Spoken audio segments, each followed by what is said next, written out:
C'est dans ces escaliers qu'hier soir, 2 individus ont agressé une étudiante qui rentrait de la bibliothèque. Les hommes ont voulu lui arracher son téléphone portable et son sac. Paniquée, elle a couru jusqu'en haut des escaliers puis a continué vers le terrain de sport. Heureusement, un véhicule passait à ce moment-là non loin et les 2 hommes sont repartis. On le savait tous, il y a un mot qui circule sur les réseaux, dans le groupe étudiant. Et même dans le groupe du CHE, le mot a été partagé plusieurs fois. Et apparemment, ça faisait longtemps que les gens savaient qu'il fallait éviter. Moi, perso, ça fait pas longtemps, c'est depuis avoir dit le mot. Cet escalier est peu, voire pas éclairé la nuit. Il y a bien un lampadaire solaire, mais qui, selon tous les étudiants que nous croisons, fonctionne aléatoirement.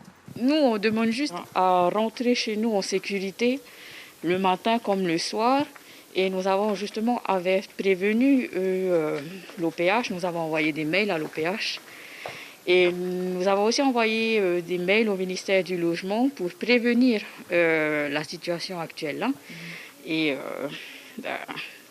le ministre est intervenu aussi pour faire un rappel sur les mails que nous avons envoyés auprès de l'OPH. Ce matin, la direction de l'UPF est venue rapidement sur les lieux. Elle prendra des mesures pour ce qui concerne la partie du terrain appartenant au domaine universitaire. Voilà, moi je veux bien mettre un cadenas dans l'attente qu'on fasse des travaux, mais a priori c'est même pas chez moi que je mets un cadenas, donc c'est un peu ennuyeux. Donc en tout cas on va débroussailler et on va regarder pour mettre rapidement des spots, le plus rapidement possible. Donc je pense qu'on va mettre des spots autonomes en énergie solaire de manière à ce que ça soit opérationnel très vite. Quant à la partie supérieure de l'escalier qui mène au terrain de sport et au lieu de vie et de résidence des étudiants, ce domaine relève de l'OPH. Mais pour l'instant, nous n'avons aucun retour de leur part.